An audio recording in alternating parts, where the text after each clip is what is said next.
ఇప్పుడున్నటువంటి ఆధునిక మానవుడు ఒక రోజుని ఎక్కువగా అనుభవించాలనుకుంటున్నాడు. నిద్ర నిడివి తగ్గిపోవడం ద్వారా రకరకాల ఆరోగ్య సమస్యలు వస్తాయి.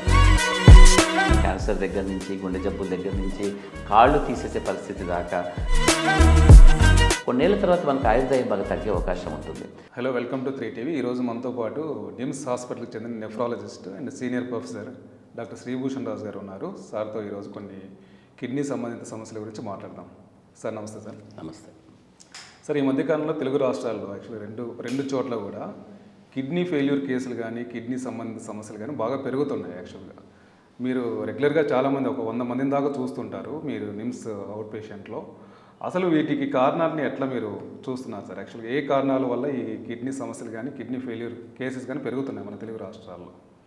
25-30 సంవత్సరాల క్రితం మేము ఓపీ నడుపుతున్నప్పుడు దాదాపుగా మాకు 15 నుంచి 20 మంది దాకా వస్తూ ఉండేవాళ్ళు. ఓకే. కాకపోతే వాళ్ళంతా కూడా వచ్చిన వాళ్ళే వస్తూ ఉండేవాళ్ళు. వాళ్ళకి అడప అరకుల జబ్బులు అలా ఉంటుండేవి. మేము వాళ్ళని సాధారణంగా కొన్నేళ్ళ వరకు సాగదీసి వాళ్ళ జబ్బుని తర్వాత ఇప్పుడు కిడ్నీకి ఎప్పుడైతే కూడదు అంటుందో అప్పుడు మేము డయాలసిస్ చెప్తూ ఉండేవాళ్ళము. దాదాపుగా ఒక 4-3 సెంటర్లు ఉండేవి. అక్కడ ట్రాన్స్ప్లాంటేషన్ చేసే వాళ్ళ సెంటర్లు కూడా 1-2 ఉండేవి. అప్పుడు దాదాపుగా అడప ట్రాన్స్ప్లాంట్స్ అవుతూ ఉండేవి. ఉదాహరణకి సంవత్సరానికి ఒక 5-10 అనుకుందాం. నిజంగా కుటుంబ సభ్యులు ఇచ్చే అవకాశాలు కూడా చాలా తక్కువ. అప్పటికి మనకి ఇంకా చట్టరీత్యా ఫలానా విధంగా చేయాలి అంటూ 93-94లో వచ్చిన చట్టం ఇంకా పకడ్బందీగా జరగబడలేదు. అయినప్పటికీ కూడా కుటుంబ సభ్యులనే ప్రోత్సహిస్తుండేవాళ్ళము. అక్క చెల్లెలు, అన్నదమ్ములు, భార్యాభర్తలు, తల్లిదండ్రులు ఇలాంటి వాళ్ళు ఇస్తూ ఉండేవాళ్ళు. కాలక్రమేణా ఈ కిడ్నీ జబ్బుతో వచ్చే వాళ్ళ సంఖ్య బాగా పెరిగిపోయింది. తదనుగుణంగానే భారతదేశం మొత్తంలో కూడా డయాలసిస్ సెంటర్లు కానీ కిడ్నీ ట్రాన్స్ప్లాంటేషన్ చేసే సెంటర్లు కానీ బాగా పెరిగాయి. ఇప్పుడు దాదాపుగా 1500 నుంచి 1600 దాకా డయాలసిస్ సెంటర్స్ భారతదేశం మొత్తంలో విస్తృతంగా ఉన్నాయి. అందులో సుమారుగా 1000-1200 కేవలం గవర్నమెంట్ సెక్టార్లోనే ఉన్నాయి. మిగతావన్నీ ప్రైవేట్ సెక్టార్లో ఉన్నాయి. అనేక రాష్ట్రాల్లో డయాలసిస్ చాలా ఉచితంగా జరగబడుతోంది. ఆ విధంగానే ట్రాన్స్ప్లాంటేషన్ సెంటర్స్ కూడా దాదాపుగా 500-600కి పైగా ఉన్నాయి. ప్రధానంగా ప్రైవేట్ సెక్టార్లు ఎక్కువగా ఉన్నాయి, కార్పొరేట్ సెక్టార్లో. అంటే కిడ్నీ సంబంధించినంత వరకు దానికి సంబంధించిన చికిత్సా విధానాల్లో ప్రధానమైనటువంటి డయాలసిస్ కానీ కిడ్నీ ట్రాన్స్ప్లాంటేషన్ కానీ మన దేశంలో విస్తృతంగా అందుబాటులో ఉంది. సో ఇంత అందుబాటులో ఉంచాల్సిన అవసరం ముందుకు వచ్చింది అని అంటే మీరు అడిగినట్టుగా కిడ్నీ జబ్బులు చాలా ఎక్కువగా పెరుగుతున్నాయి. కిడ్నీ జబ్బులతో ఉన్నటువంటి ప్రజల సంఖ్య పెరుగుతోంది. ముఖ్యంగా ఇది ఎటువంటి వయసుతో కూడినటువంటి వయసు నిమిత్తం లేకుండా ఏ వయసు వారికైనా కూడా ఎప్పుడు పడితే అప్పుడు కిడ్నీ జబ్బులు వచ్చే అవకాశం ఉండేది. అయితే వయసుకి సంబంధించి ఈ వయసుకి ఫలానా జబ్బులు ఉండాలి, ఇవి ప్రత్యేకంగా ఈ వయసు వారికి మాత్రమే వస్తాయి అని చెప్పగలిగే పద్ధతులు మాత్రం మనకి తెలుసు. ఉదాహరణకి కిడ్నీ జబ్బులు కేవలం చిన్నపిల్లల్లోనే వస్తాయి. ముఖ్యంగా కిడ్నీ యొక్క ఆకారంలో మార్పుల వల్ల, కిడ్నీ యొక్క పనితనంలో మార్పుల వల్ల, పుట్టుకతో జన్యుపరమైన కారణాల చేత వచ్చే మార్పులు ఏదైతే ఉంటాయో కిడ్నీని ప్రభావితం చేస్తే అవి చిన్నపిల్లలకే వస్తాయి. ముసలి వాళ్ళకి షుగరు, బీపీ అలాంటి వాటితోనూ, లేకపోతే దీర్ఘకాలికంగా వాళ్ళు మంచాన ఉంటే, వాళ్ళు శారీరకంగా బలంగా లేకపోతే, రకరకాల మందులు వాడుతూ ఉంటే, లేదా ఆకారంలో టెక్నికల్గా వచ్చే ప్రాబ్లమ్స్ వల్ల, ఉదాహరణకి ప్రోస్టేట్ గ్రంథి బాగా పెరిగితే దానివల్ల కావచ్చు, లేదా ఇన్ఫెక్షన్స్ వస్తేనో, రాళ్ళు వస్తేనో, రకరకాల కారణాల చేత పాడవడం వృద్ధుల్లో జరుగుతూ ఉంటుంది. కానీ యువకుల్లో మనం ఎక్కువగా ఇప్పుడు కిడ్నీ జబ్బులు చూడడానికి ప్రధాన కారణం ఏమిటంటే జన్యుపరమైన కారణాలు కొన్ని వాటికి తోడవుతే, వాళ్ళకి వ్యక్తిగతంగా శారీరకంగా ఉన్నటువంటి కొన్ని పరిస్థితులు వాటికి మరింత తోడైతే, వాళ్ళకున్న అలవాట్లు, అభిరుచులు వాటికి మరింత తోడైపోయి అది పెద్దగా అయిపోయి 20-30 ఉన్న పిల్లలే ప్రధానంగా మాకు వస్తూ ఉన్నారు. డయాబెటీస్ వల్ల వచ్చేవాళ్ళు మాకు 40-50 ఏళ్ళు దాటిన తర్వాత రావాలి. యూజువల్గా వాళ్ళకి దాదాపుగా 15-20 ఏళ్ళకి పైగా డయాబెటీస్ ఉండాలి. కానీ అలా కాకుండా ఇప్పుడు డయాబెటీస్ రావడం అన్నది 20-30 ఏళ్ళ మధ్యలో వస్తూ ఉంటే వాళ్ళకి 2 లేదా 3 సంవత్సరాలలోనే కిడ్నీలు పాడైపోతున్నాయి. ఒకప్పుడు మాకు 15-20 సంవత్సరాల కంటే ఎక్కువగా దాటేది. అంటే వాళ్ళు చాలా ఏళ్ళు తీసుకుంటున్న వాళ్ళు ఉన్నారు. కానీ గమ్మత్ ఏమిటంటే ఇప్పటికీ కూడా పెద్దవాళ్ళలో 30 ఏళ్ళు, 35 ఏళ్ళు, 40 ఏళ్ళు, 25 ఏళ్ళు డయాబెటీస్ ఉన్నటువంటి వాళ్ళు మాకు వస్తూనే ఉన్నారు. కాకపోతే వాళ్ళందరూ 70లో ఉన్నటువంటి వాళ్ళు. సో వాళ్ళకి 30-40 ఏళ్ళుగా వాళ్ళు డయాబెటీస్ని సాగదీసి లాగి చక్కగా దాంతో జీవితాన్ని, ఒక సాధారణ జీవితాన్ని గడిపి చివరి చర్మాంకంలో వాళ్ళు కొంచెం కిడ్నీలు, లివర్లు పాడు చేసుకుంటే అది పర్వాలేదు, అది జబ్బు మనతో మంచిగా ఉండడం అంటూ జరగదు. ఎందుకంటే జబ్బెలా అవుతుంది, అంత బాగా ఉంటాయి. కాకపోతే ఏంటంటే దాన్ని వాళ్ళు సగదీయగలిగారు. ఇప్పుడు సైన్స్, టెక్నాలజీ కానీ గొప్ప గొప్ప ఆలోచనలు, ఇవన్నీ పద్ధతులు, సైన్స్ ఇలా చేయాలి, మందులు ఇలా వాడాలనే ఒక అవగాహన లేని కాలంలో సాధారణమైనటువంటి మందులు, శారీరకమైనటువంటి శ్రమ, ఆహారంలో ఉన్నటువంటి ఒక క్రమశిక్షణ, వాళ్ళు వ్యక్తిగతంగా వాళ్ళకు ఉన్నటువంటి ఆరోగ్య పద్ధతులు, క్రమశిక్షణ ఆధారంగా వాళ్ళు బతికినటువంటి వాళ్ళు.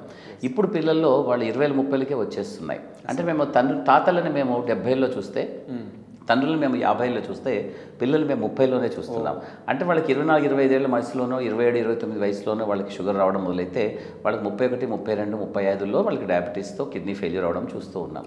సో ఈ గమ్మత్తైనటువంటి పరిణామం ఎందుకు అలా వస్తుంది అని చెప్పడం అన్నది కష్టం. ఎందుకంటే ప్రపంచం మారుతోంది. ఆధునిక పోకడలో ఆహారంలో కూడా రకరకాల మార్పులు వస్తున్నాయి. కాబట్టి జన్యుపరమైన మార్పులు ఏదైతే వాళ్ళ శరీరంలో ఉంటాయో వాళ్ళ అలవాట్ల రీత్యా అవి చాలా ముందస్తుగా బయటపడిపోతున్నాయి. కాబట్టి ఎప్పుడో 40లో 50లో రావాల్సిన జబ్బులని 20, 30లో తెచ్చేసుకుంటున్నారు. తర్వాత కూడా వాళ్ళ పెద్ద మార్పు ఏమీ రావటం లేదు. ఇప్పుడు నేను చెప్పాను 30, 40 ఏళ్ళుగా వాళ్ళు డయాబెటీస్ పెట్టుకొని ఉన్నారు అని అంటే అది జబ్బు చెడ్డదే, అందరికీ ఒకే రకమైన జబ్బే ఉంటుంది. కాకపోతే వాళ్ళ అలవాట్లు పద్ధతులను బట్టి కూడా మారుతూ ఉంటుంది అన్న విషయం మనం తెలుసుకోవాలి. అలవాట్లు అన్నప్పుడు ఏమంటారు సార్, ఎట్లాంటివి? దాదాపుగా ఆహారంలో ఉన్నటువంటి అలవాట్లలో ఇప్పుడు దాదాపు క్రమశిక్షణయుతమైనటువంటి ఆహారాన్ని తీసుకోవడం చాలామంది చేయటం లేదు. అంటే ఎప్పుడు నిద్ర లేవాలి, ఎప్పుడు బ్రేక్ఫాస్ట్ చేయాలి, లంచ్ ఎప్పుడు చేయాలి, డిన్నర్ ఎప్పుడు చేయాలి, అసలు ఎంత పరిమాణం తినాలి, ఎంత తక్కువలో తినాలి, ఎప్పుడెప్పుడు తింటూ ఉండాలి, ఏమేమి తినాలి, ఏమేమి తినకూడదు. సాధారణంగా చెప్పాలి అని అంటే ఏమేమి తినకూడదు అంటూ గొప్పగా ఏమీ ఉండవు ఆహారంలో. అలా చెప్పడం కూడా చాలా తప్పు అవుతుంది. ఎందుకంటే మన కంటికి పంటికి నచ్చేది మనకు నచ్చుతుంది. కాబట్టి మనం వ్యక్తిగతంగా మనుషులై పుట్టినందుకు మనకు ఏ పదార్థమైనా తినాలి. చైనా వాళ్ళు అలా తింటారు, జపాన్లో ఇలా తింటారు, ఫలానా దేశాలు అలా తింటారు అంటే తప్పేం లేదు. ఎవరి జీవకో రుచి పురేకో బుద్ధి అన్నారు. సో వాళ్ళ రుచి వాళ్ళకే ఉంటుంది. కాబట్టి ఆహార పదార్థాలు చెడ్డవి అనిపించడానికి ఎప్పటికీ నాకు కష్టం అవుతుంది. ఎవరైనా పిల్లలు వచ్చి ఇది తినొచ్చా, ఇది తింటే చెడవుతుందట కదా అంటారు. అంటే ఆహారం చెడు ఎందుకు చేస్తుంది? ఆహారం చెడు చేయడానికి అంటూ ఉంటుంది. ఆహారం మనకు మంచి చేసేదే ఉంటుంది. కానీ దానికి సంబంధించిన మోతాదు ఒకటి ఉండాలి. ఆ మోతాదు ఎప్పుడు తినాలి, ఎంత తినాలి అనేది ఒకటి ఉంటుంది. ఎప్పుడు తినకూడదు అని కూడా ఉంటుంది.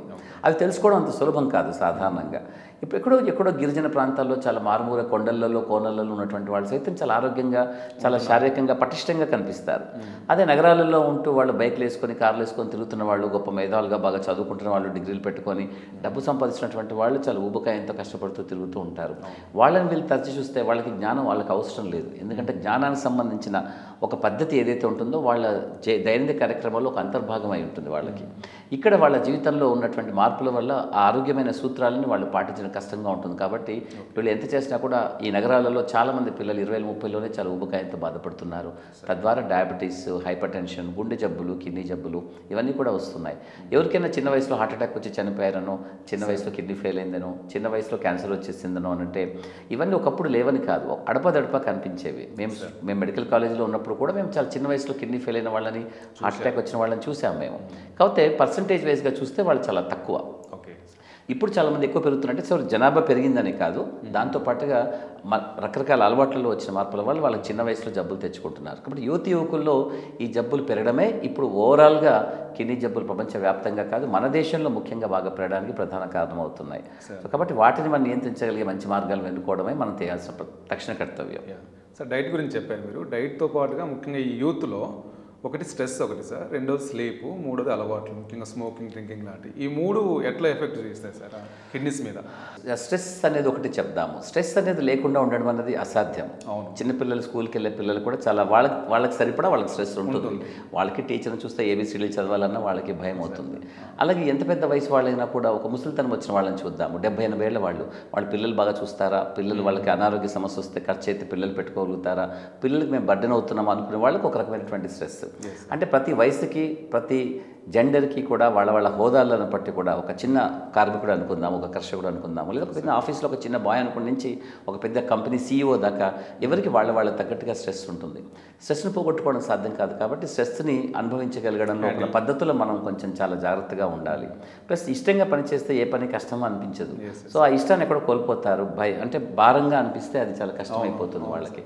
సో పనిని చాలా ప్రేమగా చేసేవాళ్ళు ఉండాలి. అంటే పనిని ఒక పని రాక్షసుడిలాగా చేయడం కంటే కూడా పనిని ఇష్టపడుతూ ఒక పద్ధతిగా చేసుకోవడం వరకు చాలా మంచిది. చాలామంది జీవితంలో పెరిగిన వాళ్ళందరూ కూడా వాళ్ళకి స్ట్రెస్ ఉంటుంది. ఒక కంపెనీ CEOs అనుకుందాం, ఒక పెద్ద సాఫ్ట్వేర్ కంపెనీలు కానీ వాళ్ళందరూ కష్టపడటం లేదని కాదు.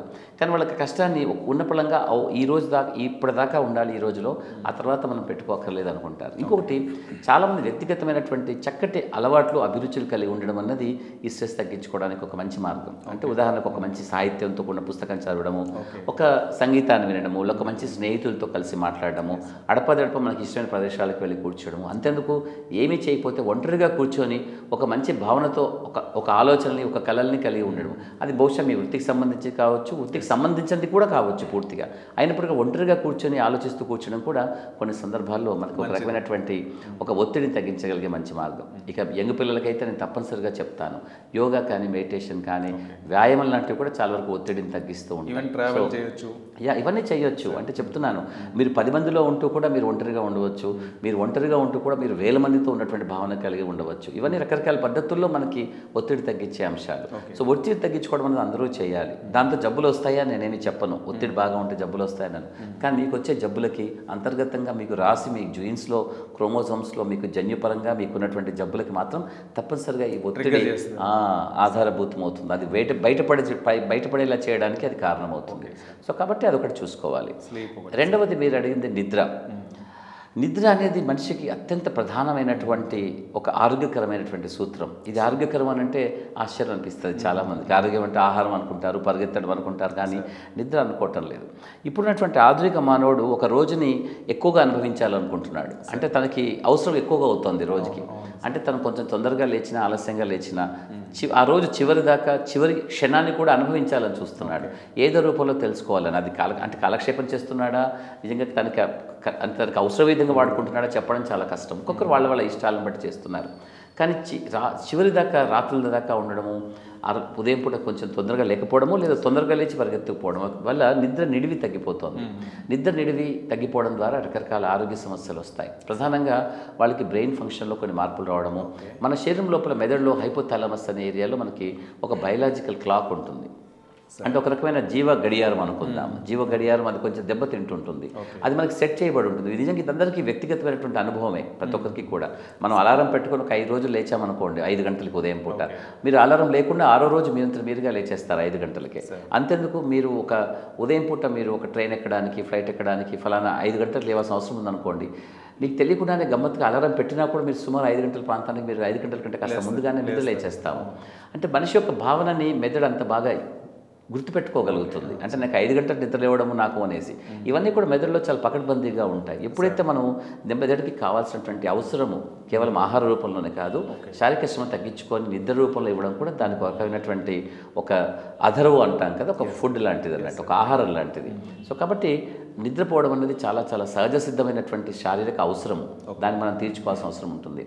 ముఖ్యంగా యువకులు 7 నుంచి 8 గంటల దాకా పడుకోవాలి. శాస్త్రీయంగా 9 గంటలు అంతకంటే ఎక్కువ పడుకున్న వాళ్ళకి అనారోగ్య సమస్య ఎక్కువ వాటిల్లే అవకాశం ఉంటుందని తెలుస్తుంది. కాబట్టి దాదాపుగా 7 నుంచి 8 గంటలు మనకి చాలా వరకు అవసరం అవుతుంటుంది. దాంట్లో కూడా మనకి నిద్రలో REM sleep, deep sleep and light sleep అంటూ ఉంటాయి. REM స్లీప్ దాదాపుగా కళలకు సంబంధించింది. అది సుమారు 1.5-2 గంటలు. అంటే మన నిద్ర యొక్క పూర్తి నిడివిలో 25% మనకి అది సరిపోతే మన యొక్క మెమరీ చాలా బాగా ఉంటుంది. అంటే మెమరీని ఉద్దీపన చేసుకోవాలనుకున్నటువంటి వాళ్ళు, ముఖ్యంగా చదువుకుంటున్నటువంటి పిల్లలు కావచ్చు, అంటే వాళ్ళొక్కరికే మెమరీ అవసరం లేదు, ముసలి వాళ్ళకి సైతం మెమరీ అవసరం అవుతుంది. కనీసం గత కాలంలో జరిగిన మంచి విషయాలు గుర్తు తెచ్చుకోవడానికన్నా కూడా మెమరీ ఉండాలి. సో కాబట్టి మెమరీ బాగా ఉండాలనుకుంటే సుమారుగా మీ నిద్ర యొక్క పూర్తి నిడివి శాతంలో సుమారు 25% మనకి REM స్లీప్లో ఉండాలి. అంటే ర్యాపిడ్ ఐ మూమెంట్ అన్నట్టు, నిద్రపోతున్నప్పుడు మన కళ్ళు టపటపా కొట్టుకుంటూ ఉన్నటువంటిది. అది మనకు తెలీదు, చూసే వాళ్ళకి ఎవరికైనా తెలుస్తూ ఉంటుంది. కానీ నిద్రలో ఉన్నటువంటి ఒక స్లీప్ స్టడీ చేసినప్పుడు మనకు ఆ భాగం మనకు కనపడుతూ ఉంటుంది. అలాగే డీప్ స్లీప్ అంటూ ఉంటాం. ఇది కూడా సుమారు 15-20% మనకి ఉండాలి. అంటే కండరాలు పూర్తిగా ఒత్తిడి తగ్గించుకొని చాలా రిలాక్స్డ్గా ఉండే విధంగా స్లీప్ ఉంటుంది. కానీ గమ్మత్తు ఏంటంటే డీప్ స్లీప్ కావాలి, మనకి REM స్లీప్ కావాలి, మరి లైట్ స్లీప్ అని అడుగుతారు. లైట్ స్లీప్ అక్కర్లేదా అనుకుంటారు. లైట్ స్లీపే కదా ఏదో అలా పడుకుంటే, కానీ లైట్ స్లీప్ కూడా దాదాపుగా మనకు కావాలి. అంటే సుమారు నిద్రలో ఒక 45-50% లైట్ స్లీప్ కూడా కావాలి. కండరాలు పూర్తిగా రిలాక్స్ అయిపోయినట్టుగా అయిపోతూ ఉంటుంది, శరీరం అటు ఇటు కదులుతూ ఉంటుంది. ఇటువంటి సందర్భాల్లో కండరాలకి కావాల్సినటువంటి విద్యుత్ శక్తి లాంటి ప్రసారం ఏదైతే బ్రెయిన్ ద్వారా మనకి నరాల రూపంలో మనకు వస్తూ ఉంటుందో అది చాలా వరకు యాక్టివ్గా అవుతుంది. కాబట్టి నరాలు ఒక రకమైన కండరాలన్నీ కూడా చచ్చుబడిపోయినట్టుగా అవుతాయి. అంటే పూర్తిగా పాడైపోవడం కాదు, రిలాక్స్ అయినట్టుగా అవుతాయి అన్నట్టు. వెంటనే అవి మన నిద్ర లేచిన తర్వాత ఒక్కసారి ఉద్దీపన జరుగుతుంది. కొంతమంది చూడండి, ఆటలాడే పిల్లలు ఉంటారు, వాళ్ళు చాలా గాఢమైన నిద్రపోతారు. వాళ్ళకి రకరకాల స్లీప్లు ఉంటాయి. పొద్దున్న లేవగానే మళ్ళీ వాళ్ళు వెంటనే వాళ్ళకి ఉద్దీపన జరుగుతుంది, లేచి పరిగెత్తడమే చేసేస్తారు. చదువుకున్న పిల్లలు దాదాపుగా మంచి గాఢమైన నిద్రలోంచి లేచిన తర్వాత ఒక్కసారి వాళ్ళు మెలకు రాగానే ఉన్నపళంగా వాళ్ళు అలర్ట్ అయిపోవాలి. అది వాళ్ళు అలర్ట్ చేసుకోవాలి. అంతేగాని లేచిన తర్వాత చాలాసేపు నిద్రమబ్బు వప్పుగా ఉండడము, కదులుతూ ఉండడం, ఇవన్నీ చేస్తే మగతగా ఉండడము, ఇంకా నిద్ర సరిపోలేదు, కండరాలు బలీనంగా ఉన్నాయి, లేచి బాత్రూమ్కి వెళ్ళాలనుకున్న శరీరం సహకరించటం లేదు అనుకుంటే తప్పనిసరిగా వాళ్ళకి నిద్ర సరిగా పోయినట్టు కాదు. చదువుకున్న పిల్లలకి ఇది మాత్రం మంచిది కాదు, వాళ్ళ మెమరీ ప్రభావితం చేస్తుంది. చాలామంది పిల్లలు నైట్ అవుట్లు చేసి చదువుతారు. నా మటుకు నాకు నైట్ చదివిన గుర్తులే లేవు అసలు. 9:30 తర్వాత నేను పుస్తకం పట్టిన విషయాలు చాలా తక్కువ. ఎందుకంటే నాకు నిద్ర సరిగా ఉండాలి అనేది చిన్నప్పటి నుంచి ఉన్నటువంటి ఆలోచన. అందరికీ అదే చెప్తూ ఉంటాను, నైట్ అవుట్ చేసేయడం అనేది అంత మంచిదేమీ కాదు. తద్వారా ఒక రోజంతా ఉన్న విషయాన్ని పోగొట్టుకుంటారు. సో రోజంతా ఉన్న సమయంని మీరు ఉపయోగించుకోండి, ఆ సమయంలో బాగా చదువుకోండి.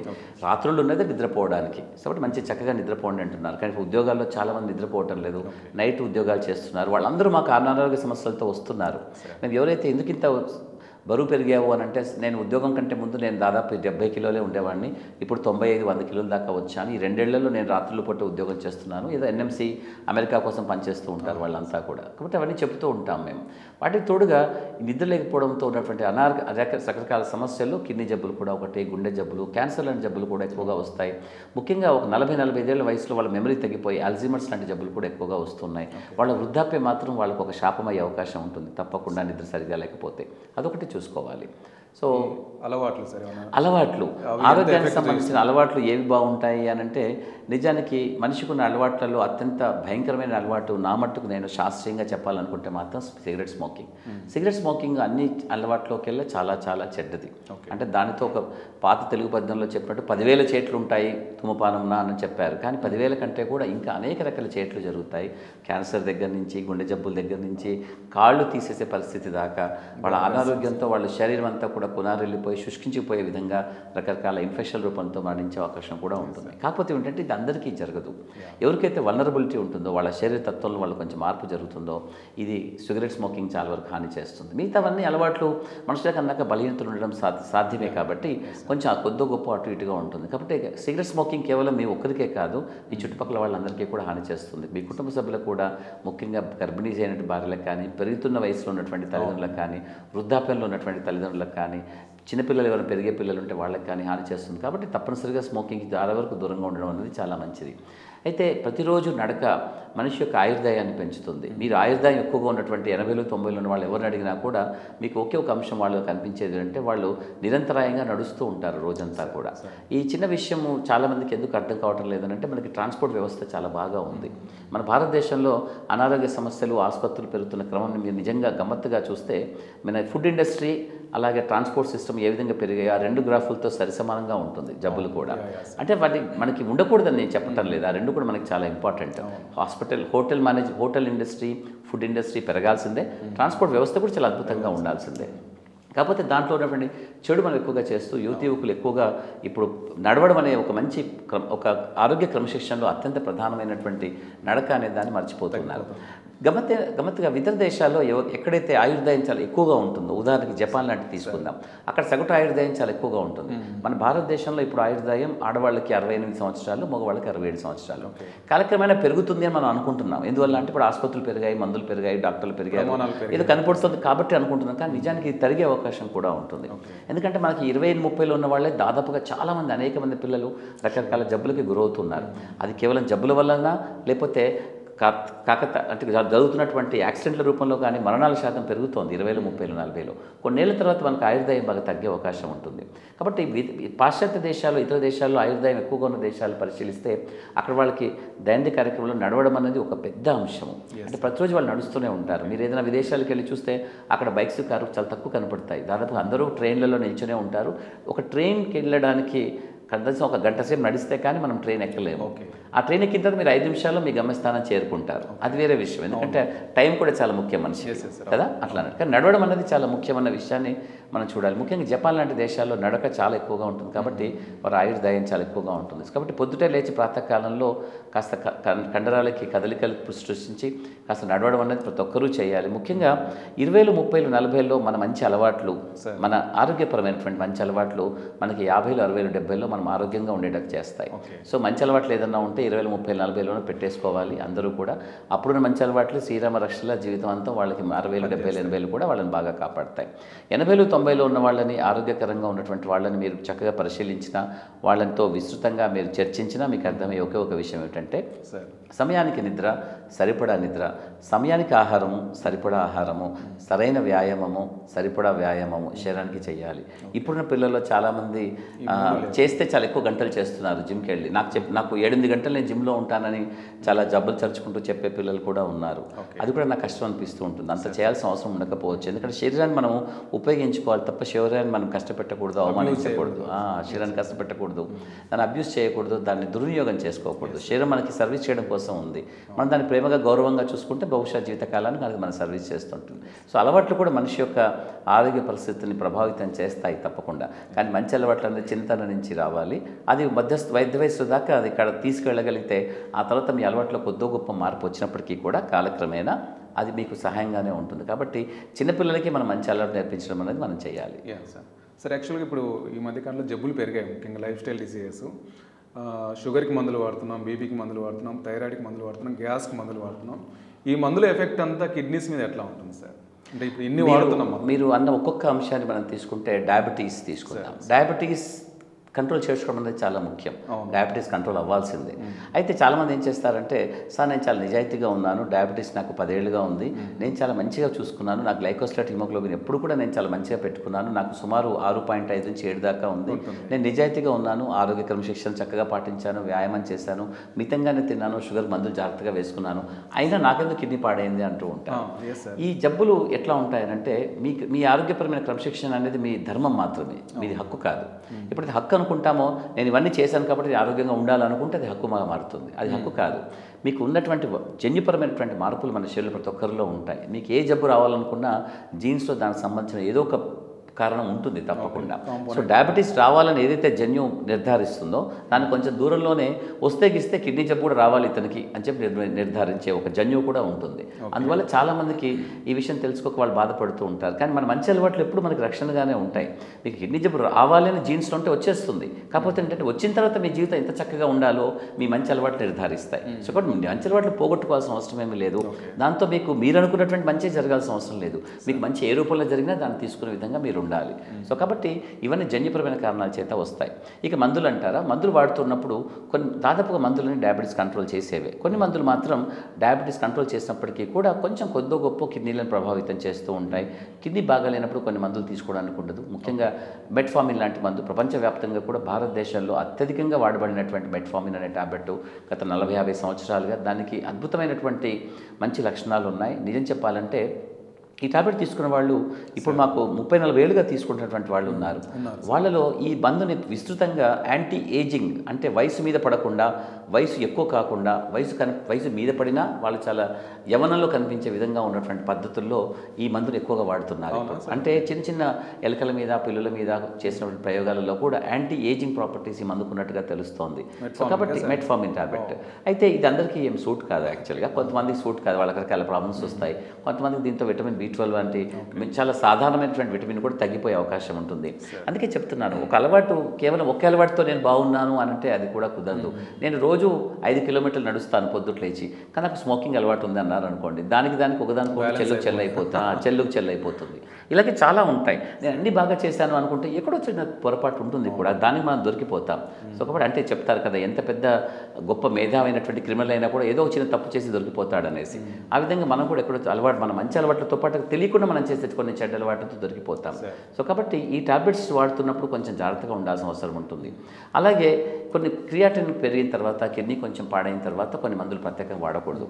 ఇప్పుడు మేము చేస్తున్నటువంటి అటువంటి రీసెర్చ్లో అదృష్టవశాత్తు నేను కూడా భాగంగా ఉన్న వాటిల్లో కొన్ని మందులు గుండె, కిడ్నీ, మెదడు వీటన్నిటికీ కూడా రక్షణగా ఉన్నటువంటి పద్ధతులు కనిపిస్తున్నాయి. ఇప్పుడు ప్రత్యేకంగా వచ్చినటువంటి కొన్ని పద్ధతులు SGLT2 ఇన్హిబిటర్స్ అంటూ ఉంటాం. ఇవన్నీ కూడా షుగర్ కంట్రోల్ కోసం చేసినటువంటి మందులు. కానీ అవి కేవలం షుగర్ కంట్రోల్ చేయడం మాత్రమే కాకుండా కిడ్నీలని, గుండెని, మెదడుని కూడా రక్షించే విధంగా మనకు మంచి మందుల్లా కనపడుతున్నాయి. కాబట్టి వాటి యొక్క ప్రయోజనం చాలా విస్తృతంగా ఉంది. కాబట్టి అనేక సందర్భాల్లో ఈవెన్ చిన్న పట్టణాల్లో ఉన్నటువంటి డాక్టర్లు సైతం వాటిని విచ్చలవిడిగా వాడేస్తున్నారు. ఒకటి చెప్పేది ఏంటంటే, బోల్డంత మంచిని ఉదారంగా వాడడానికి కుదరదు. అంటే మీరు ఎంత మంచి వాళ్ళని కూడా అందరి పట్ల మంచితనాన్ని చూపించకూడదు. అలాగే మంచిగా ఉన్నటువంటి మందును కూడా విస్తృతంగా వ్యాప్తి చేసి దాన్ని అందరికీ వాడే విధంగా చేయకూడదు. దాంట్లో ఉన్నటువంటి చెడు మనం కనబడుతూ ఉంటుంది. కాబట్టి ఒక మందును రాస్తున్నప్పుడు ఎక్కడ రాయకూడదు, ఎవరికి రాయకూడదు అని తెలుసుకోవడం కూడా చాలా ముఖ్యం. కాబట్టి షుగర్కి సంబంధించినటువంటి ఈ మందుల్ని మనం చాలా జాగ్రత్తగా వాడాల్సిన అవసరం ఉంటుంది. అది కొత్తగా ప్రాక్టీస్ చేసినటువంటి డాక్టర్లకి వాళ్ళందరికీ కూడా నేను చెప్పగలుగుతాను. సో మంచి మందులు ఇవన్నీ కూడా, కానీ మంచిదాని వరకే వాడుకోవాలి. ఎప్పుడైతే దాన్ని అనవసరంగా వాడడం మొదలు పెడతామో దానిలో చెడు కనిపిస్తే దాని యొక్క మంచితనానికి పూర్తిగా చెడు ఆపాదించే అవకాశం ఉంటుంది. కాబట్టి చాలా జాగ్రత్తగా వాడుకోవాలి. ఇక రెండవది మీరు అడిగింది బ్లడ్ ప్రెషర్కి సంబంధించిన మందులు. బ్లడ్ ప్రెషర్కి సంబంధించిన మందులన్నీ కూడా చాలా అనేక వర్గాలుగా మనకి అందుబాటులో ఉన్నాయి. దాదాపుగా 200-300 వెరైటీల బీపీ మందులు మనకు ఉన్నాయి. ఎవరికి ఏ మందు ఇవ్వాలని చెప్పేది మనం వాళ్ళ ఆరోగ్య నేపథ్యాన్ని బట్టి నిర్ణయిస్తాం. ఉదాహరణకి కొందరికి కిడ్నీ జబ్బులు ఉంటాయి, వాళ్ళకి ఒక రకమైన మందులు. కొందరికి గుండె జబ్బులు ఉంటాయి, వాళ్ళకి ఒక రకమైన మందులు. కొందరు చాలా ఊబకాయంతో ఉంటారు. కొందరికి ఏ జబ్బులు ఉండవు, కానీ వాళ్ళకి తోడుగా బీపీతో పాటు షుగర్ కూడా ఉంటుంది. కొంతమందికి ఏమీ ఉండదు, షుగర్ ఉండదు, బీపీ కిడ్నీ జబ్బులు, కేవలం బీపీ ఉంటుంది, కొలెస్ట్రాల్ ఎక్కువగా ఉంటుంది. సో కాబట్టి మనం ఏ మందైనా సెలెక్ట్ చేసుకునే ముందు వాళ్ళకు ఆరోగ్య నేపథ్యం ఎటువంటిది, అలాగే స్మోకింగ్ అలవాటు ఉంటుంది, బీపీ కూడా ఉంటుంది వాళ్ళకి. సో వాళ్ళకు ప్రత్యేకంగా కొన్ని మందులు వాడాలి. సో వాళ్ళ ఆరోగ్య నేపథ్యాన్ని పూర్తిగా విశ్లేషించిన తర్వాత ఇన్ని రకాల మందుల్లోంచి మనం కొన్ని సెలెక్ట్ చేసి వీళ్ళకి బాగుంటాయని చెప్పి ఇస్తాము. సో అలా ఇవ్వాల్సిందే తప్ప పిడుకు బియ్యానికి ఒకే మంత్రం అన్నట్టుగా నేను పొద్దు నుంచి ఒక 100 మంది చూశాను అనుకోండి రాత్రి దాకా, అంత 100 మందికి ఒకే రకమైన బీపీ టాబ్లెట్ రాయాల్సిన అవసరం ఉండదు. అంటే సూపర్ స్పెషాలిటీ డాక్టర్గా మాకు కొన్ని లక్షణాలు కాకతాళీయంగా ఉంటాయి మాకన్నీ. అంటే ఒకే మంది, ఇప్పుడు మీకు ఉదాహరణ నేను చెప్పిన ఒకే మందు నేను రోజంతా రాస్తాను, ఎందుకంటే కిడ్నీ రక్షణ కోసం నేను చూస్తాను కాబట్టి. జనరల్గా చూసే డాక్టర్లకి అలా ఉండకూడదు. ఎప్పుడైనా కూడా వాళ్ళ ఆరోగ్య నేపథ్యాన్ని బట్టి బీపీ మందులు మార్చుకుంటూ ఉండాలి. కొన్ని మందులు కిడ్నీని పాడు చేసే అవకాశం కూడా ఉంటుంది. ముఖ్యంగా మేము కిడ్నీ రక్షించడానికంటూ మేము ఏదైతే మందులు ఇస్తామో అవి కొంచెం అటు ఇటు అయితే కిడ్నీని భక్షించే అవకాశం కూడా ఉంటుంది. కాబట్టి ఏసీ ఇన్హిబిటర్స్, ఏఆర్బీస్ అనబడే ఈ రకమైన మందులు కిడ్నీ రక్షించడానికి ప్రపంచవ్యాప్తంగా గత 3 దశాబ్దాలకు పైగా వాడబడుతున్నటువంటి అద్భుతమైన మందులు. కాకపోతే వాటిని జాగ్రత్తగా వాడుకోకపోతే కొంచెం కిడ్నీని డ్యామేజ్ చేసే అవకాశం కూడా ఉంటుంది. అలాగే డైరోటిక్స్ మన దేశంలో ఎక్కువగా వాడడం, కానీ పాశ్చాత్య దేశాల్లో వాడతారు. వాటి వల్ల కూడా కొంచెం కిడ్నీ పాడే అవకాశం ఉంటుంది. అది కూడా మనం జాగ్రత్తగా చూసుకోవాలి. ఏదేమైనా బీపీ ఉన్నటువంటి వాళ్ళకి బీపీ కంట్రోల్ చేయడానికి ఎన్ని మందులు వాడినా పర్వాలేదు. 2, 3, 5, 7 అని కాదు, ఎన్నైనా వాడాలి. బీపీ కంట్రోల్ చేసామన్నది చాలా ముఖ్యం. ఆ తర్వాత రెండో ప్రశ్న, దేంతో కంట్రోల్ చేసాము అనేసి. సో రకరకాల మంచి మందులు వాడడం ద్వారా ముఖ్యంగా వాళ్ళ ఆరోగ్య నేపథ్యంలో వీళ్ళకి హార్ట్ అటాక్ వచ్చే అవకాశం ఉందనుకుందాం, లేదా కిడ్నీ పాడే అవకాశం ఉందనుకుందాం. సో ఈ కిడ్నీ దెబ్బతినకుండా, హార్ట్ అటాక్ రాకుండా ఉండే విధంగా బీపీ మందులు సెలెక్ట్ చేసుకొని మనం జాగ్రత్తగా వాడుకోవాల్సి ఉంటుంది. ఏదేమైనా బీపీ అన్నది వ్యక్తిగతమైనటువంటి క్రమశిక్షణ. వాళ్ళ ఇంట్లో వాళ్ళే బీపీ చూసుకోవాలి. ఏదో 6 నెలలకు ఒకసారి డాక్టర్ దగ్గరికి వెళ్తే బీపీ ఒకేసారి చూస్తాడు ఆ డాక్టర్. చూసి బీపీ అనే ఉందండి అంటాడు. కాకతాళీయంగా బహుశా ఆ సమయంలో మంచిగా ఉండవచ్చు, లేదా ఆ సమయంలో ఎక్కువగా ఉండవచ్చు. వెంటనే చెడుగా అయిపోయిందని అనుకోవాల్సిన అవసరం కూడా లేదు. కాబట్టి వ్యక్తిగతంగా ఎవరికి వాళ్ళ ఇళ్లలో అప్పుడప్పుడు బీపీ చూసుకుంటూ ఒక పేపర్లో రాసుకొని, ఒక పుస్తకంలో రాసుకొని పెట్టుకొని వాళ్ళ బీపీలో మార్పులు ఏ విధంగా జరుగుతున్నాయో డాక్టర్కి వెళ్ళినప్పుడు వెళ్ళి చూపించడం అనేది ఒక మంచి క్రమశిక్షణ. సో బీపీ ఉన్న వాళ్ళందరి నుంచి నేను ఇది ఎక్స్పెక్ట్ చేస్తూ ఉంటాను. ముఖ్యంగా యువకుల్లో బీపీ రావడం అన్నది చాలా అరుదు, రాకూడదని నేను అనుకుంటాను. ఎవరికైతే వచ్చిందో వాళ్ళు తప్పకుండా కిడ్నీకి సంబంధించిన పరీక్షలు చేయించుకోవాలి. ఇప్పుడు యువకుల్లో కిడ్నీ జబ్బులు ప్రధానంగా రావడానికి బ్లడ్ ప్రెషర్ రూపంలో వాళ్ళ కిడ్నీ బయటపడుతోంది. అంటే బ్లడ్ ప్రెషర్ రావడానికి కిడ్నీయే కారణము, అది బీపీ రూపంలో బయటపడుతోంది. కానీ ఆ విషయం తెలుసుకోక 2-3 ఏళ్ళు 3-4 ఏళ్ళు వాళ్ళు ఊరికే కాలక్షేపం చేసి బీపీ మందు సరిగా వాడకుండా అప్పుడప్పుడు వాడుతూ మానేస్తూ నేను బాగున్నాను అనుకుంటూ ఒకేసారి పెద్ద లక్షణాలు వచ్చేసిన తర్వాత డాక్టర్ మీ కిడ్నీ ఫెయిల్ అయింది, మీరు డయాలసిస్ చేసుకోవాలంటే నేను బాగున్నాను కదా అని అడుగుతూ ఉన్నారు. మీరు బాగుండడం తప్పేమీ కాదు, కానీ బీపీ ఎప్పుడో మీకు చెప్పేసింది మీ కిడ్నీ బాగాలేదని. ఆ విషయాన్ని మీరు గుర్తుపట్టలేదు. అదొక బీపీ రూపంలో మీ శరీరం మీకు సంకేతం ఇచ్చింది, మీకు ఆరోగ్యంగా లేని కిడ్నీలు ఉన్నాయి జాగ్రత్త అని. మీరు దాన్ని ఒడిచి పట్టుకోలేకపోయారు కాబట్టి మీరు ఆలస్యంగా గుర్తించారు, ఇప్పుడు ఆలస్యంగా వచ్చారని చెప్తుంటాను. కాబట్టి యువకుల్లో బ్లడ్ ప్రెషర్ చాలా అధికంగా ఉంటే వాళ్ళు కిడ్నీ సంబంధించిన పరీక్షలు తప్పకుండా చేసుకోవాలి. లేకపోతే తర్వాత ఎప్పుడో ఆలస్యం చేసి తర్వాత వాళ్ళే తీరిగ్గా పశ్చాత్తాపడతారు. సో అదొకటి చూసుకోవాల్సింది. మూడవది యాంటాసిడ్స్. చాలా సంవత్సరాలుగా, గత 20-25 సంవత్సరాలుగా మేము యాంటాసిడ్స్ కిడ్నీకి సంబంధించినటువంటి హాని ఏ విధంగా చేస్తున్నాయనే దాని మీద విస్తృతంగా మేము పరిశోధనలు చేసి చాలామంది కూడా మేము చెబుతూనే ఉన్నాము. చాలా వరకు మేము పుస్తకాల్లో ఇప్పుడు అంటే ప్రస్ఫుటంగా కనిపిస్తూ ఉంది మనకి. ఒకప్పుడు మాత్రం మేము ఊరికే చెప్పేవాళ్ళం మీరు వాడకండి, ఎందుకంటే కొన్ని కేసెస్లో మేము చూసేవాళ్ళం యాంటాసిడ్స్, కొత్తగా వచ్చినటువంటి యాంటాసిడ్స్ అంటే ప్రోటాన్ పంప్ ఇన్హిబిటర్స్ అంటూ ఉంటాం. ప్రోటాన్ పంప్ ఇన్హిబిటర్స్లో ఒమిప్రజోల్, ప్యాంటప్రజోల్, రాబిప్రజోల్ ఇలాంటివన్నీ చాలా వేసుకుంటూ ఉన్నారు, చీటికి మాటికి వేసుకుంటూ ఉంటారు. ఇవి 2-3 రకాలుగా కిడ్నీలను పాడు చేస్తాయి. ఒకటి ఉన్నపళంగా పాడు చేస్తాయి. ఒక వ్యక్తి తనకేదో 2-3 వాంతులు అయ్యాయి అనుకోండి, తను వెంటనే ఒక కడుపు నొప్పి, గ్యాస్ అంటూ ఒక యాంటాసిడ్ వేసుకుంటాడు. ఆ 4-5 రోజుల్లో ఆ కిడ్నీ కొంచెం డ్యామేజ్ అయ్యే అవకాశం ఉంటుంది. దాన్ని అక్యూట్ కిడ్నీ ఇంజరీ అంటారు. ఈ అక్యూట్ కిడ్నీ ఇంజరీ అనేది ఈ ప్రోటాన్ పంప్ ఇన్హిబిటర్స్తో జరుగుతుంది. కొంతమంది ఏంటంటే వాళ్ళు చూడడానికి చాలా బాగుంటారు, అప్పుడప్పుడు అడపదడప గ్యాస్ వస్తూ ఉంటుంది. నెలలో కనీసం ఒక 10-15 రోజులు అడపదడప వేసుకుంటూ ఉంటారు. అలా కొన్నేళ్లుగా వేసుకుంటూ ఉంటారు. కొన్నేళ్ల తర్వాత వాళ్ళు చూస్తే కిడ్నీ చాలా పాడైపోయి చాలా ఏళ్ళుగా నిశ్శబ్దంగా చాలా నెమ్మదిగా పాడైపోయి ఉంటుంది. తిరిగి మళ్ళీ వెనక్కి వెళ్ళిపోలేని పరిస్థితి. దాన్ని క్రానిక్ కిడ్నీ డిజీజ్ అంటూ ఉంటారు. ఉంటారు. ఇటువంటి పరిస్థితులు కూడా మేము జరుగుతూ ఉంటాయి. కాబట్టి ఈ 2 రకాల పద్ధతుల్లో కిడ్నీని పాడు చేసే అవకాశం ఈ ప్రోటాన్ పంప్ ఇన్హిబిటర్స్ అనబడే ఒక యాంటాసిడ్స్కి ఉంటుంది. కాబట్టి మేము వాటిని చాలా విరివిగా వాడకండి, ఎప్పుడొకప్పుడు అవసరమైనప్పుడు వాడుకోండి అని చెప్తూ ఉంటాం. ప్రతి ట్యాబ్లెట్ని మన నోట్లో వేసుకున్నప్పుడు 1-2 సార్లు ఆలోచించాలి. నిజానికి ఇది తప్పనిసరిగా మనకు అవసరము అని. అంటే డాక్టర్ రాశాడు కదా వేసుకున్నానే అమాయకులు కూడా ఉంటారు, నేను కాదని చెప్పడం లేదు. అలా నేను మీ డాక్టర్లు రాస్తారు మీరు మాత్రం వేసుకోకండి అని నేను వాళ్ళని డాక్టర్లకు వ్యతిరేకంగా నేను ప్రోత్సహించడం లేదు. అలా మీ సొంత తెలివే వాడండి. మీరు వెంటనే గూగుల్లో వెళ్ళి చదువుకొని ఈ ట్యాబ్లెట్ కిడ్నీ మంచి చేస్తుందా లేదా, కాబట్టి డాక్టర్ రాసిన మందు తప్పు నేను వాడను అని చెప్పి మీరు డాక్టర్కి వ్యతిరేకంగా ఉండండి. మీరు గూగుల్లో నేర్చుకోండి. డాక్టర్కి ఎంత ఓపిక ఉండదు చెప్పడానికి దీనికి ఏమవుతుంది అనేసి. కాబట్టి మీరు చేయండి చెప్పడం అది కూడా నా ఉద్దేశం కాదు. అయితే ప్రతి మందుని మనము చాలా క్షుణ్ణంగా పరిశీలించాల్సిన అవసరం ఉంటుంది. డాక్టర్ని 1-2 సార్లు అడగండి, తప్పేమీ అనిపించదు. ఇప్పుడు నన్ను కూడా పొద్దున్న నుంచి నేను రాస్తూనే ఉన్నాను కొంతమంది పేషెంట్స్కి, ఈ మందు దేనికి ఈ మందు దేనికి అని. అతను నన్ను వాట్సాప్లో అడిగేదానికంటే మీరు ఎదురుగా ఉన్నప్పుడు ఈ మందు దేనికని తెలుసుకుంటే, ముఖ్యంగా షుగర్కి బీపీకి ఉన్నటువంటి మందులు ఎప్పుడు వేసుకోవాలి ఎంత డోస్ అని తెలుసుకోవడం అనేది మీ హక్కే. అది డాక్టర్గా చెప్పడం బాధ్యత ఎంత ఉంటుందో అడగడం మీ హక్కు కూడా, తెలుసుకోవడం మీ అవసరం కూడా. సో తెలుసుకొని జాగ్రత్తగా వాడుకోవాల్సింది. ప్రోటాన్ పంప్ ఇన్హిబిటర్స్ అనే యాంటాసిడ్ వాడుతున్నప్పుడు మాత్రం ఒక నిడివి ఉంటుంది, ఒక కాలం ఉంటుంది, ఇంతవరకే వేసుకోవాలి అనేసి. కానీ 2వ-3వ సారి వచ్చినప్పుడు మళ్ళీ డాక్టర్ దగ్గరికి ఏం పోతాంలే, మళ్ళీ ఒక 15,000 రూపాయలు ఫీజు, మళ్ళీ కొంచెం ఫీజు కట్టాలి, మళ్ళీ డాక్టర్ కోసం 1 గంట సేపు బయట కూర్చొని వెయిట్ చేయాలి. మళ్ళీ లోపలికి వెళ్తే డాక్టర్ చూసి 4 ప్రశ్నలు విని తలాడించి మళ్ళీ ఇదే టాబ్లెట్ రాసి మళ్ళీ చేతులు పెడుతున్నాడు. ఇంతటి దానికి ఎందుకమ్మా మనం మళ్ళీ వెళ్ళి డబ్బు వృధా, ఈ మెడికల్ షాప్కి వెళ్తే ఇదే టాబ్లెట్ ఇస్తాడు కదా, ప్లస్ నాకు తెలుసు మా ఫ్రెండ్ కూడా ఇదే వాడాడు, వాడి కూడా చాలా బాగా అయిపోయింది అనుకుంటూ వాడేవాడు చాలామంది ఉంటారు. ఈ రకమైన అలవాటుతో నేను ప్రోటాన్ పంప్ ఇన్హిబిటర్స్ టాబ్లెట్స్ చాలా విస్తృతంగా వాడబడి చాలామంది కిడ్నీ పాడు చేసుకుని వస్తున్న వాళ్ళు కూడా ఉన్నారు. అసిడిటీ అనేది మీకున్నటువంటి అలవాట్లతో ఉన్నటువంటి ఒక పొరపాటు. అసిడిటీ అనేది ఒక పెద్ద జబ్బులా భావించాల్సిన అవసరం లేదు. నోట్లో లాలాజలం మనకి ఎంత ముఖ్యమో కడుపులో యాసిడ్ కూడా అంతే ముఖ్యమవుతుంది. దాన్ని మనం యాంటీ చేసి దాన్ని తీసేసేయడం అనేది మన జీర్ణ ప్రక్రియ ఏదైతే ఉంటుందో దాన్ని మనము చెడు చేసినట్టుగా అవుతుంది, దాన్ని మనం ఒక విధంగా డిస్టర్బ్ చేసినట్టుగా అవుతుంది. కాబట్టి తప్పనిసరిగా కడుపులో యాసిడ్ అనే పదార్థం ఉండాల్సిందే. అయితే మనకు ఉన్నటువంటి అసిడిటీ అనే కారణం ఏమిటంటే అది పైకి ఎగదనుతున్నప్పుడు కావాల్సిన దానికంటే ఎక్కువగా తయారవుతున్నప్పుడు జరుగుతుంది. కాబట్టి అటువంటివి కేవలం మన అలవాట్లతో మనకు చెప్పుకున్నటువంటి చెడు అలవాట్ల ద్వారా వస్తుంది. కాబట్టి వాటిని కొంచెం దూరంగా ఉండాల్సిన అవసరం ఉంటుంది. అందుకే నేను చెప్తూ ఉంటాను, మీరు అసిడిటీతో బాధపడుతుంటే తప్పనిసరిగా రాత్రిపూట ఆహారాన్ని కొంచెం తక్కువ మోతాదులో తీసుకోండి, తొందరగా తినండి. చాలా ఆలస్యంగా 11-12 గంటలకు భోజనం చేయడము, భోజనం చేయగానే వెంటనే పడుకోవడం చేయకూడదు. రాత్రిపూట డిన్నర్ యొక్క క్వాంటిటీ తగ్గించుకోవడంతో పాటుగా పడుకోవడానికి తినడానికి మధ్యలో కనీసం 2.5-3 గంటల వ్యవధి ఉండేలా చూసుకోండి. మీరు 7 గంటల లోపల భోజనం చేసేస్తే మీరు 9:30-10 గంటల తర్వాత పడుకున్నా మీకు సరిపోతుంది. పడుకోవడం ఒకవేళ మీకు ఆల్రెడీ అసిడిటీ ప్రాబ్లం ఎక్కువగా ఉంటే మీరు కాస్త ఛాతివైపు దిండ్లు ఎక్కువగా పెట్టుకొని ఛాతివైపు ఎత్తుకు 45 డిగ్రీల యాంగిల్లో పడుకోండి, ఎడమవైపు తిరిగి పడుకోండి దాదాపుగా. ఇట్లాంటి చిన్న పద్ధతులు చేయడం ద్వారా మీరు కొంచెం లాభం అవుతుంది. చాలా భోజనం చేసిన తర్వాత హెవీగా మీల్స్ చేసిన తర్వాత నడవడం అంటూ చేయకండి, తద్వారా కూడా మీకు పైకి రిఫ్లెక్స్ లాగా వచ్చే అవకాశం ఉంటుంది. ఇలాంటి చిన్న అలవాట్లను మార్చుకుంటే సరిపోతుంది తప్ప దానికోసం మనం యాంటాసిడ్లు అవి వేసుకొని సహజంగా మన జీవితానికి కావాల్సినటువంటి మన జీర్ణ ప్రక్రియకి కావాల్సినటువంటి యాసిడ్ని మనం పాడు చేసుకోవాల్సిన అవసరం లేదు. సార్, ఈ కారణం ఏదైనా కావచ్చు, ఒకవేళ కిడ్నీ ప్రాబ్లమ్స్ ఏమైనా వచ్చి ఉంటే, నెఫ్రోపతి కానీ క్రానిక్ కిడ్నీ డిసీజ్ కానీ మిగతా ఏమైనా కానీ వచ్చి ఉంటే వాళ్ళ లైఫ్ స్టైల్ ఎలా ఉండాలి సార్? ఒక డేలో తీసుకుంటే ఎట్లా ఉంటే బెటర్ వాళ్ళు యాక్చువల్గా డాక్టర్ని కలవడం కానీ మిగతా లైఫ్ స్టైల్ విషయంలో కానీ? దీర్ఘకాలిక వ్యాధులైనటువంటి గుండె జబ్బు కానీ, కిడ్నీ జబ్బు కానీ, ఊపిరితిత్తుల జబ్బు కానీ, లివర్ జబ్బు కానీ, క్యాన్సర్ కానీ ఏదైనా కూడా వాళ్ళు బాగుండకపోవడం అనేది నిజానికి జబ్బును బట్టి ఏముండదు అన్ని సందర్భాల్లో కూడా.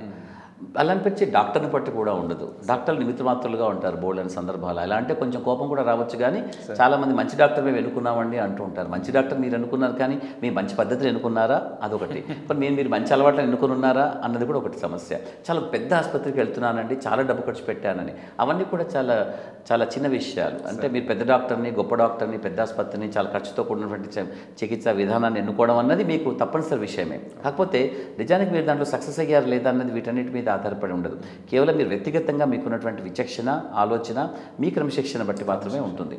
వ్యక్తిగతంగా బాగుండడం అన్నది ప్రతి మనిషికి చాలా అవసరం. కాబట్టి దీర్ఘకాలిక వ్యాధులతో మనం జీవించేటప్పుడు వ్యక్తిగతంగా మనం బాగుండడం అన్నది కొన్ని రకాల పద్ధతులు ఏర్పరచుకోవాలి. ముఖ్యంగా శరీరానికి సంబంధించినటువంటి ఒక గౌరవాన్ని మనం ఎప్పటికీ మనం చూసుకుంటూ ఉండాలి. ఎందుకంటే మన జీవితాంతం మనతో పాటు సర్వీస్ చేసేది శరీరమే కాబట్టి దాన్ని గౌరవించి దానికి కావాల్సినటువంటి విషయాలు అంటే నేను చెప్తూ ఉంటాను, శరీరానికి రక్షణ, పోషణ రెండు చాలా అవసరం అవుతాయి. పోషణ అనగా మనకు ఆహారం అంటే ఎప్పుడు తినాలి, ఎంత మోతాదులో తినాలి, ఏ పదార్థాలు తినాలి, ఎప్పుడెప్పుడు తినాలి, ఏ పదార్థాలు తినకూడదు. ఎప్పుడు తినకూడదు. ఇలాంటివన్నీ సంబంధించిన ఒక పోషణ మనకి కావాలి. అనవసరమైనటువంటి ఆలోచనలతో అడపాదడప పక్క వాళ్ళు చెప్పారో, నిజం చెప్పండి ఏ ఒక్క ఇద్దరు శరీరాలు ఒకలా ఉండవు, ఎవరిది వాళ్ళకే ఉంటుంది. బహుశా వాళ్ళకే బాగా తెలుస్తుందేమో డాక్టర్ కంటే కూడా. సో కాబట్టి మనకి ఎంత మోతాదు కావాలో మనమే తెలుసుకోవాలి. కాబట్టి ఒక వ్యక్తికి పద్ధతి బాగా సూట్ అయింది కాబట్టి నాకు సూట్ అవుతుంది అనుకోవడం అనేది సరైన పద్ధతి కాదు. సో కాబట్టి వ్యక్తిగతంగా వాళ్ళకి సరిపడే ఆహారాన్ని కొద్ది మోతాదులో చాలాసార్లు తినడం అనేది ఒక మంచి ఆహారపరమైనగా. ఎప్పుడు తినకూడదు అని అంటే నిజంగా తినకూడని సమయం అంటూ ఉండదు. మీకు ఆకలినప్పుడే తినాలి, ఆకలినప్పుడల్లా తినవచ్చు.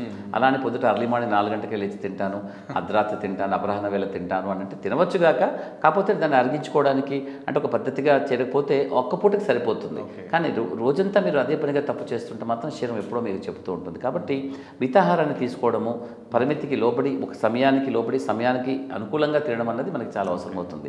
నేను ఎప్పుడు 2 లేదా 3 సార్లు తినే కంటే కూడా లేదు 4 లేదా 5 సార్లు తినండి రోజుకని చెప్తూ ఉంటాను. చిన్న క్వాంటిటీస్లో 5 సార్లు తినాలి. ఒక బ్రేక్ఫాస్ట్, లంచ్, డిన్నర్ చేసినట్టుగానే మధ్యలో 2 చిన్న స్నాక్స్ కూడా తీసుకుంటూ 5 సార్లు కొంచెం మోతాదులో తినడం అనేది చాలా వరకు మంచిది. రాత్రిలో కొంచెం తక్కువగా తినాలి. కిడ్నీ జబ్బు ఉన్న వాళ్ళు తప్పనిసరిగా ఇవన్నీ చేయాల్సిన అవసరం ఉంటుంది. ఎందుకంటే దాదాపుగా వీళ్ళందరిలో బీపీలు, షుగర్లు ఎక్కువగా ఉంటాయి. కాబట్టి నేను నా పేషెంట్స్ అందరికీ నేను ప్రత్యేకంగా మీ రోజుకి 4 లేదా 5 సార్లు తినండి. ఒకేసారి చాలా హెవీగా తినేసి అమ్మయ్య కడుపుండా తిన్నాను అని చేయించకండి. తప్పనిసరిగా కొద్దిగా తినండి. అంటే కడుపు కొంచెం ఖాళీగా ఉండాలి భోజనం చేసిన తర్వాత. కాదు ఎంత ఖాళీగా ఉండాలంటే మళ్ళీ ఒక గంటన్నరలో మళ్ళీ ఆకలి అయిపోవాలి మీకు. అది కరెక్ట్గా తినడం అన్నట్టు. సో కొంచెం ఆ విధంగా కొంచెంగా తీసుకోవాలి. మంచినీళ్ళు కూడా తరచూ తాగుతూ ఉండాలి. చాలామంది గమ్మత్తైన భావన, ఒక 1/2 లీటర్ తాగుతాను అనుకుంటారు. కిడ్నీలు ఏమైనా పాడైపోతాయి ఎక్కువ పని చేస్తే అనేసి. అలా ఏముండదు. ఎక్కువ పని చేస్తే ఎవరు పాడవరు, తక్కువ పని చేస్తే వాళ్ళే పాడవుతారు. కాబట్టి తక్కువగా పని కిడ్నీకి ఇవ్వాల్సిన అవసరం ఏమీ లేదు. మన శరీరానికి కావాల్సినటువంటి మోతాదులో మీ కిడ్నీ బాగాలంత మాత్రాన మీ శరీరంలోకి అవసరాలు ఏమి తక్కువైపోవు.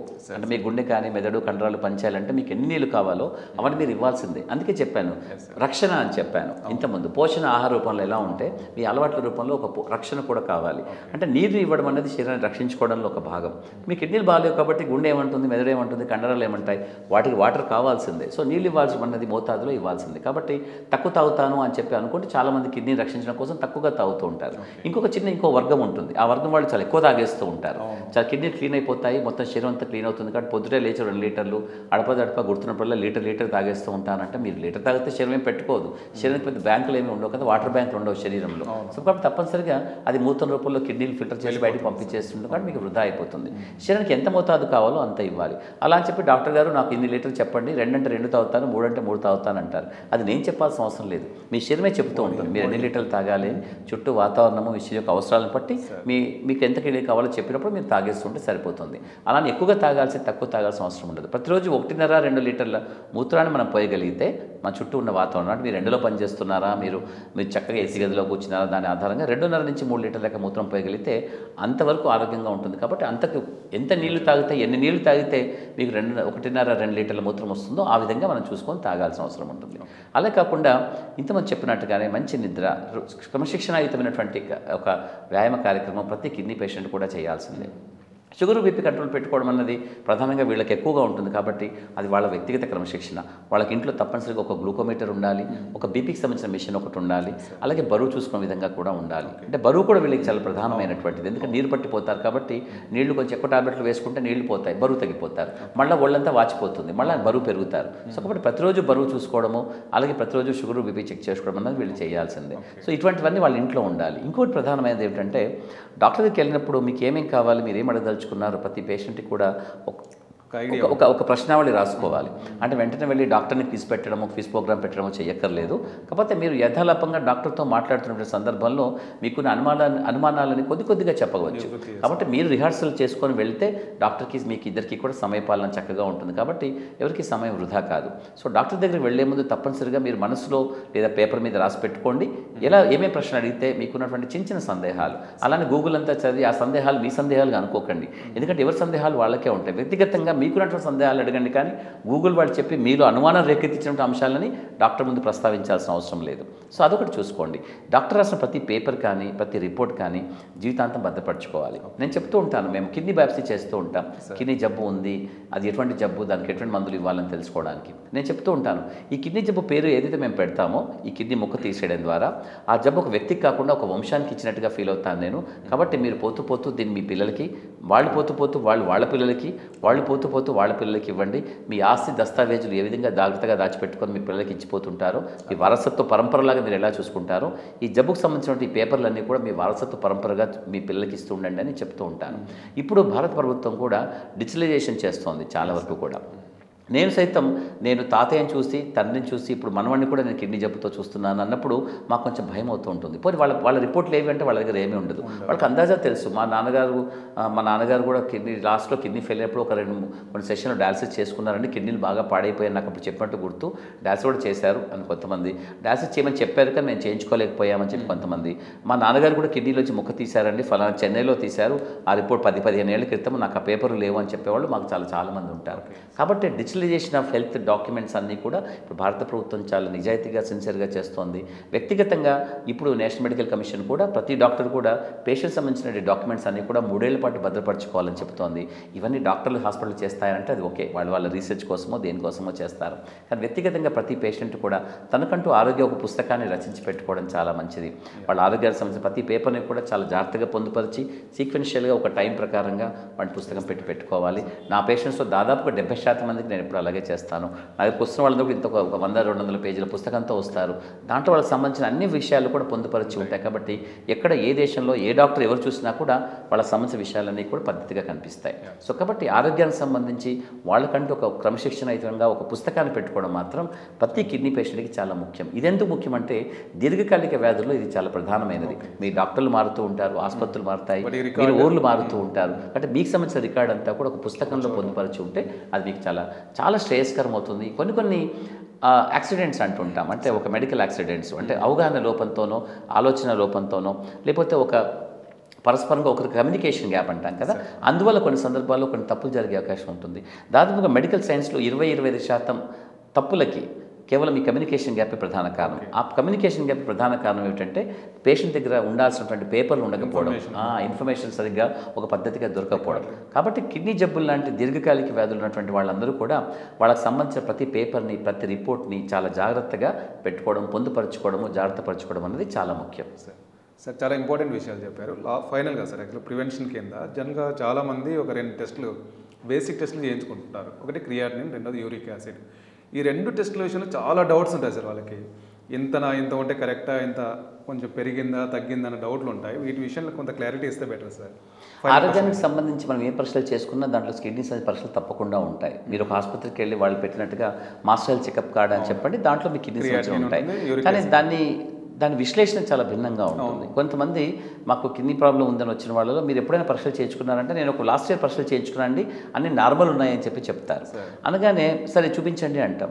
మేము వాటిలో ఇవి చూపించేసి ఇవి చెడ్డగా ఉన్నాయి, మీకు అప్పటి నుంచి ప్రాబ్లం ఉంది కదా అంటూ ఉంటే అవి నార్మల్ అని చెప్పారు కదండి, ఆ పక్కన రిఫరెన్స్ వాల్యూలు లోపలిగే ఉన్నాయి కదా, అలాగే అవి నల్లగా రాయలేదు, అవి ఎట్లా ఉన్నాయి అవి కూడా అలాగే అనుకుంటుంటారు, ఆ బోల్డ్గా కనిపించలేదు కదా అంటూ ఉంటారు. అంటే ప్రతి ల్యాబొరేటరీ కూడా అబ్నార్మల్గా ఉన్న రిపోర్ట్ని బోల్డ్గా పెట్టదు. రెండవది ఆ ల్యాబొరేటరీకి కొన్ని సందర్భాల్లో రిఫరెన్స్ రేంజ్ భిన్నంగా ఉంటాయి. ప్లస్ వ్యక్తిగతంగా కూడా వాళ్ళకున్న ఆరోగ్య నేపథ్య ప్రకారం మీకు నార్మల్గా కనిపించే ఆ రిపోర్ట్ వాల్యూ ఏదైతే ఉంటుందో అది బహుశా మీకైతే అబ్నార్మల్ కావచ్చు వ్యక్తిగతంగా. సో కాబట్టి వాటిని భిన్నంగా చూడాలనుకుంటే డాక్టర్లే విశ్లేషించాలి తప్ప మీరు ఆ రిఫరెన్స్ రేంజ్లు చూసుకోను ఆ నల్లగా బోల్డ్గా సన్నగా తిన్నుగా ఉన్నాయని చెప్పి వాటి ఆధారంగా నిర్ణయాలు తీసుకోకూడదు ఫస్ట్ ఆఫ్ ఆల్. ఇంకోటి రిఫరెన్స్ రేంజ్లు చాలా భిన్నంగా ఉంటాయి. కాబట్టి నా మట్టుకు నేను అందరు పేషెంట్స్ కూడా క్రియాటిన్కి సంబంధించినంత వరకు 0.6 దగ్గర నుంచి 1.2 mg/dL దాకా నార్మల్ అని చెప్తూ ఉంటాను. ఎప్పుడైతే 1.3 అలా కనిపిస్తుందో అది మీ కిడ్నీ జబ్బుకి సహజ నార్మల్గా ఉంది, అబ్నార్మల్గా ఉంది అనబడే 2 పరిస్థితుల మధ్య ఉన్నటువంటి ఒక సన్నగా ఉన్నటువంటి ఒక రేఖ మీద మీరు నిల్చున్నట్టు అన్నట్టు. అంటే మీరు అటుపక్క పోవచ్చు, ఇటుపక్క పోవచ్చు. సో కాబట్టి కొంచెం జాగ్రత్తగా ఉండండి. 1.4, 1.5 వచ్చిందంటే తప్పనిసరిగా మీ కిడ్నీ బాగలేదని మాత్రమే అర్థము. సో కాబట్టి ఏ ల్యాబ్లో చూసుకున్నా కూడా మీరు దీన్ని ఒక జాగ్రత్తగా పరిశీలించండి. స్టాండర్డ్గా లేనటువంటి ల్యాబ్స్ చెప్పడం కొన్ని సందర్భాల్లో కష్టం, కానీ మీరు 1.3 అంతకంటే ఎక్కువగా ఉన్నప్పుడు క్రియాటినిన్ దాన్ని చెడ్డగా భావించండి, మీరు పరీక్షలు చేయించుకోండి. ముఖ్యంగా మీకు షుగరు కానీ, బీపీ కానీ లేదా దీర్ఘకాలిక వ్యాధులు ఏదైనా ఉండి మీరు దీర్ఘకాలికంగా అనేక మందులు వాడే అవకాశం ఏదైనా ఉంటే మాత్రం తప్పనిసరిగా 1.3 అంతకంటే ఎక్కువ క్రియాటిన్ ఉన్నప్పుడు మాత్రం మీరు తప్పనిసరిగా అది చాలా చెడుగా భావించండి. చెడుగా భావించడం అంటే దాని అర్థం వెంటనే భయపడిపోయి చెడ్డగా అనుకోమని కాదు, డాక్టర్ని సంప్రదించాల్సిన అవసరం ఉంది. మీరు మళ్ళీ ఆ క్రియాటిన్ చూసుకుంటూ కిడ్నీలు ఎలా ఉన్నాయో చూసుకోవాల్సిన అవసరం ఉంది అని చెప్పడం అనేది నా ఉద్దేశం. ఓకే. అలాగే యూరిక్ యాసిడ్ కూడా అడిగారు. యూరిక్ యాసిడ్ అనేది చాలా గమ్మత్తైన మాలిక్యూల్. ఎందుకనంటే అది మీరు 2-3 గ్లాసుల మంచినీళ్ళు తాగి శాంపుల్ ఇచ్చినా ఆ రిపోర్ట్ నార్మల్గా వచ్చేస్తుంది. ఇంకోటి చాలామందికి సైన్స్ పరంగా కూడా ఎంత నెంబర్కి ట్రీట్మెంట్ ఇవ్వాలి అని చాలామందికి తెలియదు. మీరు యూరిక్ యాసిడ్ శరీరం లోపల పేరుకుపోయి కీళ్ళ లోపల పేరుకుపోయి గౌట్ అనపడే ఒక పరిస్థితి వచ్చినప్పుడు మీరు యూరిక్ యాసిడ్ చూసుకుంటే మీరు 6.8 7.2 ఉండవచ్చు. లేదా గౌట్ బాగా ఉన్న కొంతమందిలో మీకు 10-12 కూడా ఉండవచ్చు. సో యూరిక్ యాసిడ్ పెరిగింది కాబట్టి ఇది గౌట్ అందువల్ల అనుకోవడం ఓకే. కానీ యూరిక్ యాసిడ్ పెరగకుండా కూడా గౌట్ రావచ్చు. అంటే దాని అర్థం ఏంటంటే యూరిక్ యాసిడ్ యొక్క నార్మల్ అబ్నార్మల్ అన్న నెంబర్లతో సంబంధం లేకుండా మీకు జబ్బులు ఉండే అవకాశం ఉంటుంది. లేదా ఇవి కూడా రకరకాల పరిస్థితుల్లో భిన్నంగా ఉంటాయి. యూరిక్ యాసిడ్ పెరగడం అనేది మీ రక్తనాళాల ఆరోగ్య వ్యవస్థకు ఒక చిహ్నం లాంటిది. అంటే మీ రక్తనాళాలు ఆరోగ్యంగా లేవు కాబట్టి యూరిక్ యాసిడ్ పెరుగుతోంది. ముఖ్యంగా యూరిక్ యాసిడ్ 9 అంతకంటే ఎక్కువగా పెరిగితే బహుశా ట్రీట్మెంట్ చికిత్స మొదలు పెట్టుకోవడం చాలా వరకు మంచిది. దాదాపుగా మనకి ల్యాబొరేటరీస్ అన్నీ కూడా 6-7 దాకా ఇస్తూ ఉంటాయి. 6 నుంచి 9 దాకా మీరు బహుశా మీరు ఆగి వేచి చూడాలంటే వేచి చూడవచ్చు. మీరు మందులు వేసుకోవాలంటే వేసుకోవచ్చు. మీకు ఆల్రెడీ మీకు గౌట్ కానీ ఇంకితరత్ర జబ్బులు కానీ బీపీ కానీ ఏదన్నా కిడ్నీ జబ్బు కానీ ఉంటే మీరు మందులు వేసుకోవడం అన్నది ఓకే. కాకపోతే అంతకంటే ఎక్కువగా ఉన్నా కూడా కొన్ని సందర్భాల్లో మేము మందులు ఇవ్వము. వాళ్ళకి మంచి మంచి ఆరోగ్య పరిస్థితులు మీరు పాటించండి అని చెబుతూ ఉంటాం. ముఖ్యంగా మంచిగా నిద్రపోవడము, మంచి ఆహారం తీసుకోవడము, నీళ్లు తాగడము, పాలు పెరుగు పండ్లు గుడ్డుతో కూడినటువంటి ఒక సమతుల ఆహారాన్ని తీసుకోవడం వాళ్ళకి చాలా మంచిదని చెప్పి పంపిస్తూ ఉంటాం. ఒకసారి మేము మంచిది అని చెప్పగానే వెంటనే అంతా బాగా ఉందని జీవితకాలాన్ని మంచిగా ఉంది అనుకోని చాలామంది తప్పులు చేస్తూ ఉంటారు. 3 ఏళ్ల క్రితం ఒక డాక్టర్ని కలిశానండి, ఆయన అంతా బాగుందన్నారు, ఇప్పుడేమో చూస్తే బాగాలేదు అంటున్నారు. అంటే 3 ఏళ్ళకి చాలా విషయం, అంటే ఒక మనిషి జీవితకాలంలో 3 ఏళ్ళు అన్నది చాలా పెద్ద విషయం. సో కాబట్టి 3 ఏళ్ళకైనా కూడా మీరు ఇంకా బాగుండాలని కోరుకోవడం అంటే మీరు 20 ఏళ్ళకి 60 ఏళ్ళకి ఒకేలా ఉండాలని కోరుకోవడం అంతా అసాధ్యమవుతుంది, దురాశలా మారుతుంది. సో కాబట్టి తప్పనిసరిగా ఎప్పుడైనా ఒక శరీరంలో ఒక చిన్న మార్పు కనిపిస్తే ఆ మార్పుని మళ్ళీ మీరు చెక్ చేసుకోవడము, మళ్ళీ తరచి చూసుకోవడం అన్నది తప్పనిసరిగా చేయాలి. మాకు నిత్యకృత్యంగా మేము చూసే పేషెంట్స్లో చాలామంది చేసే తప్పు ఏమిటంటే ఒకానొక కాలంలో మాకు కొంచెం బాగా రిపోర్ట్ వచ్చిందండి, రెండోసారి వెళ్తే బాగానే అనిపించింది కాబట్టి ఇక మేము వెళ్ళాలనుకోలేదు, ఈ 5 ఏళ్ళ తర్వాత చూస్తే ఉన్న పడంగా కిడ్నీ బాగా పాడైందని అంటూ ఉంటారు. ఈ 5 ఏళ్ళు ఒక్కసారి కూడా డాక్టర్ దగ్గరికి వెళ్ళిన సందర్భాలు కూడా ఉండవు. కానీ మామూలుగా ఆలోచించండి, మీ విషయంలో ఏదే కారణం లేకుండా అకారణంగా మీకు ఎందుకు ఒక పద్ధతి చెప్తుంది మీ కిడ్నీ బాగాలేదని, తాత్కాలికంగా అయినా సరే ఎందుకు చెబుతుంది. కాబట్టి తాత్కాలికంగా అయినా కొన్ని రోజులకి మీ కిడ్నీ బాగలేదు, మనకు 5 ఏళ్ళ దాకా దాని అవసరం లేదన్నట్టుగా ఉండదు. ఒక మనిషి జీవితకాలంలో తప్పనిసరిగా ఒక చెడు జరిగితే ఆ చెడు యొక్క ప్రకంపనలు ఏ విధంగా ఉంటాయో తెలుసుకోవడానికి మీరు మళ్ళీ దాన్ని పరిశీలించి చూసుకోవాల్సిన అవసరం ఉంటుంది. కాబట్టి మీరు డాక్టర్తో ఒక ఫాలోఅప్ని పోగొట్టుకోవాల్సిన అవసరం లేదు.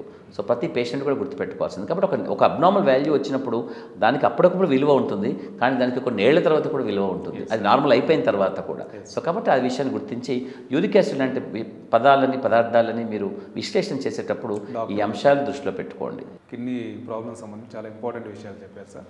Thank you so much. And మా ప్రేక్షకులకు చాలా మంచి విషయాలు చెప్పారు. Thank you sir. Thank you.